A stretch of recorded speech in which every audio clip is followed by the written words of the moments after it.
Tofu is one of those keyboards everyone's owned at least once. This is the version that actually feels like it belongs in 2026.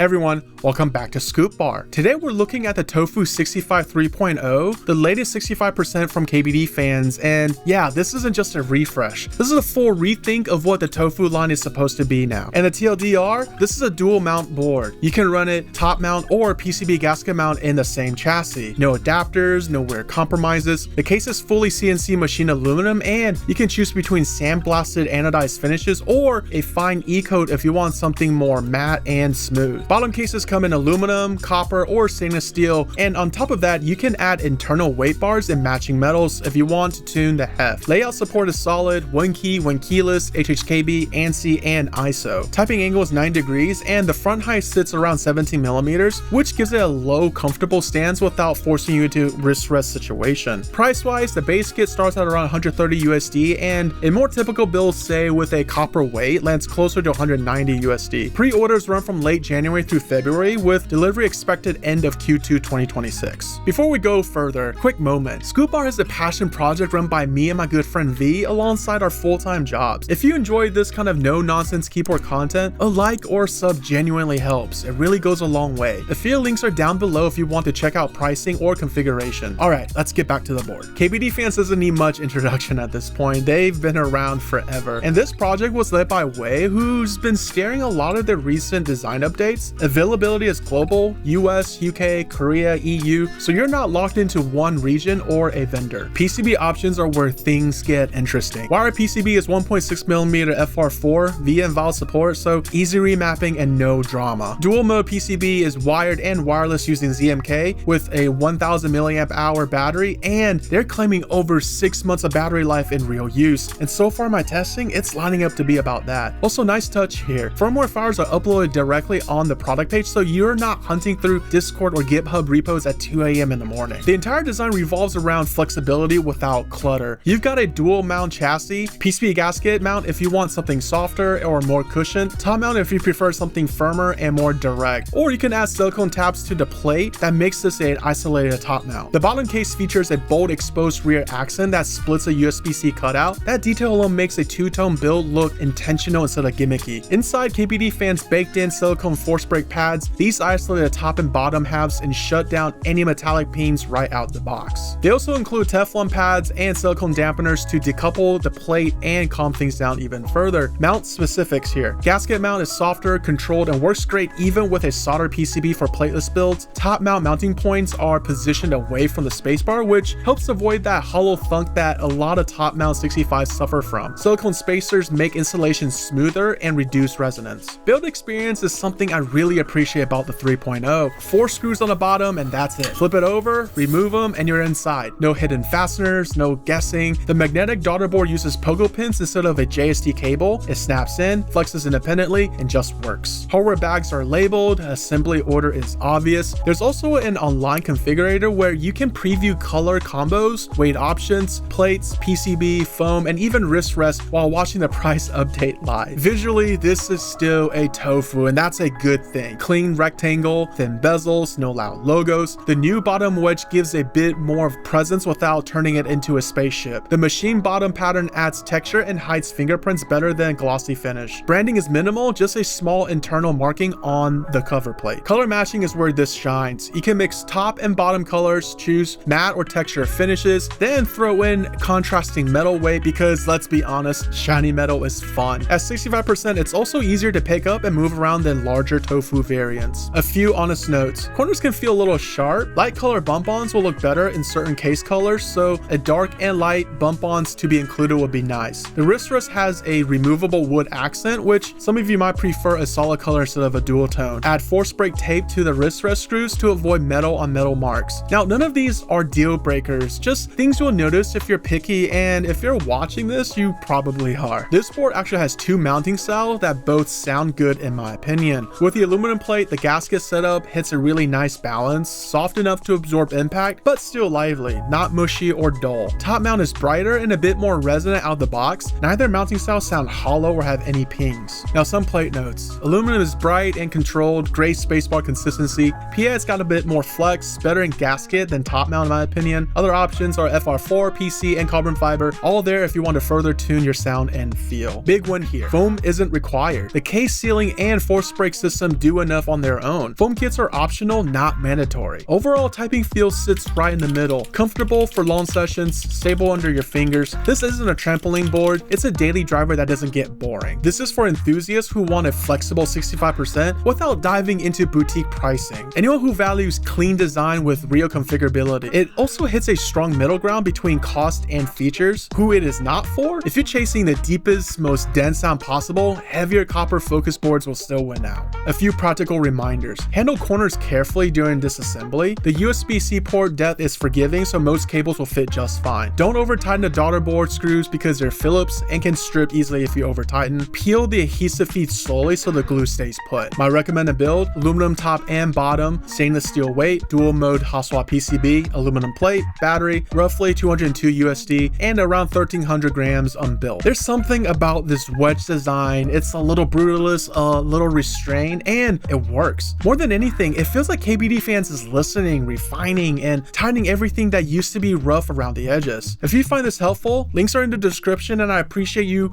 all for being here. Love you all, and I'll see you in the next build.